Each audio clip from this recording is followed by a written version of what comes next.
Hey everyone, and welcome to What Did I Miss? The Last of Us delivered a shocking and heart-wrenching first episode that pulled many events directly from the original game, down to the dialogue and costumes. After introducing the audience to the main characters, we are thrust into an unimaginable tragedy that redefines both the people who live in this world and the world itself.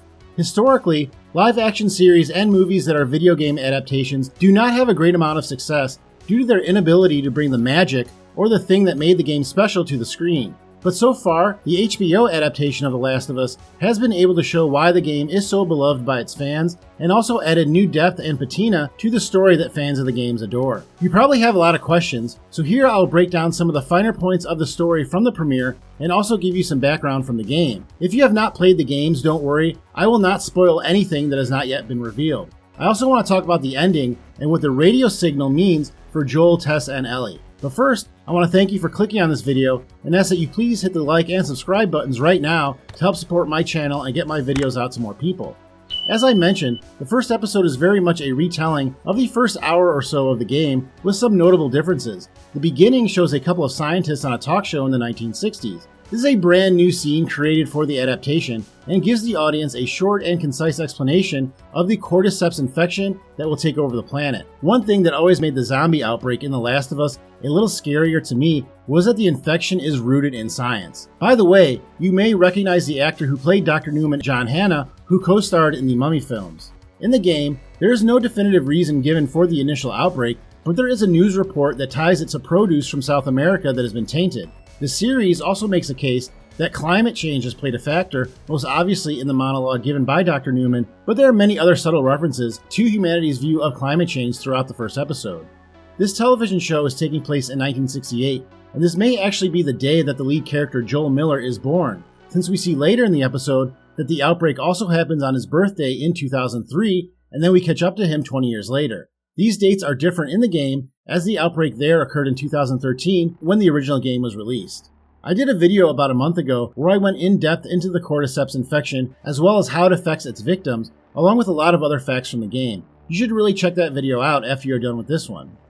After the flashback to the 60s, we see the intro for The Last of Us, and I have to say that HBO Max really has no rival when it comes to creating fascinating intros. This intro to me looked like a cross of the original intro from the game and the intro from Game of Thrones, which is fitting since not only are both series on the same channel, but the stars of The Last of Us, Pedro Pascal and Bella Ramsey, first gained attention after their roles on Game of Thrones.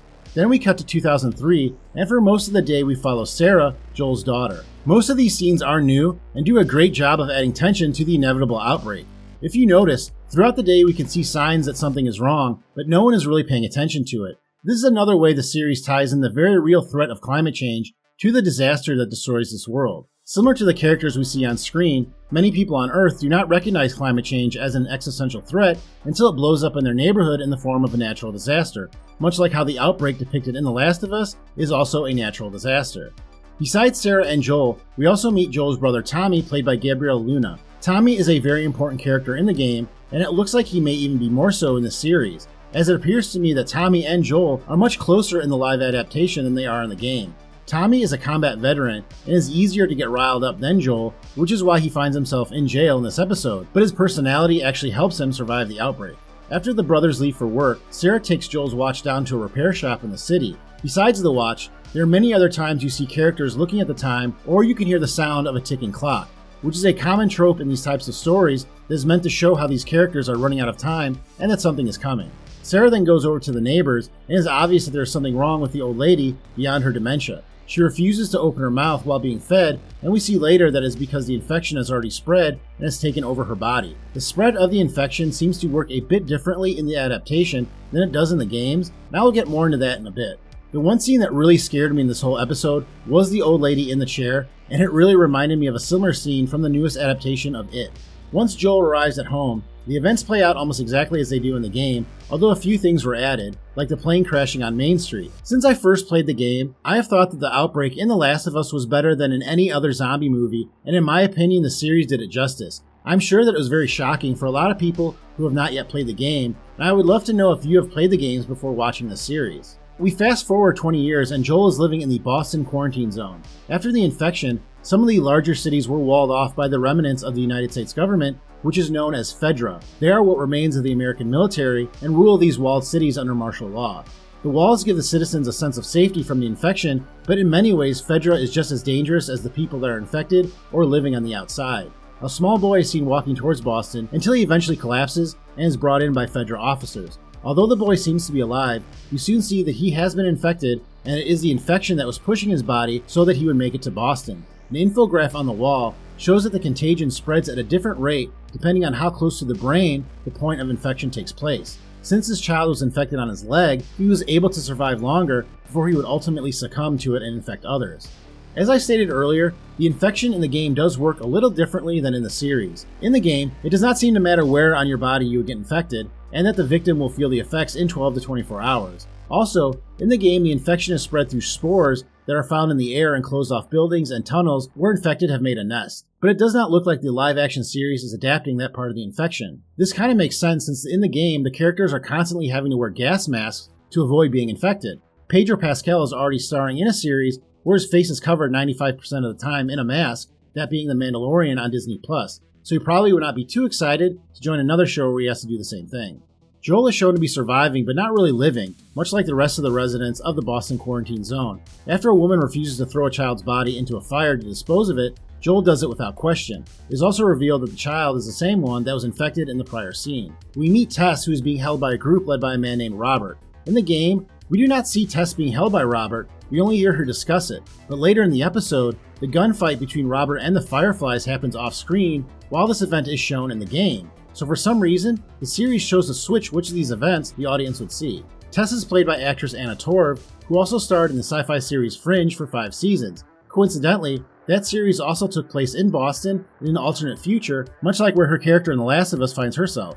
Another major character that we are introduced to is Marlene, who is the leader of the rebel group known as the Fireflies. I'm not going to get into the Fireflies too much, because I believe more will be revealed about them in the next few episodes. The actress who plays Marlene, Merle Dandridge, is the only actor who is playing the same character that she did in the actual game. Throughout the first season, we will see other actors from the game as different characters, such as the actors who voiced the characters Joel, Ellie, and Tommy. While Tess and Joel are sneaking through the abandoned sewers of Boston, they come across a victim of the infection that has been fused into the wall. In the game, there are 4 stages of infection that cause different things to happen to the human body. This unfortunate individual looks to have died before reaching the final stage, which is why they are not a threat. Again, if you want to know more about the infection, I highly recommend my other video on The Last of Us that I released last month. Finally, Joel and Tess reach Marlene, who was shot in the fight with Robert and his thugs. Because of this wound, she's unable to travel with Ellie and asks them to do it for her. The new fellowship goes back to Joel and Tess's apartment, where Ellie starts to mess with the radio. She finds a notebook next to it and figures out that the songs that are played on the radio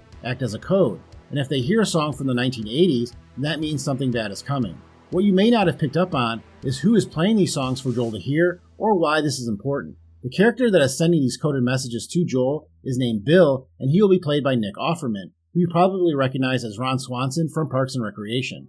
Bill is a survivalist who in the game has taken over a good portion of Lincoln, Massachusetts, but I believe in the series this will be changed to Kansas City. He is a very complicated and troubled character, and I cannot wait to see him appear on the show.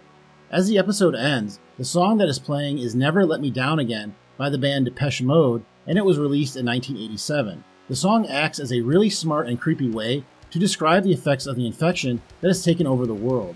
Martin Gore wrote Never Let Me Down Again to describe the euphoria of heavy drug use, and how at times it feels like he is a passenger in his own life, and that the drugs have taken the wheel, so to speak. The cordyceps infection incapacitates its victims in a very similar way by literally taking control over their motor functions and making them a passenger as the infection commands the body.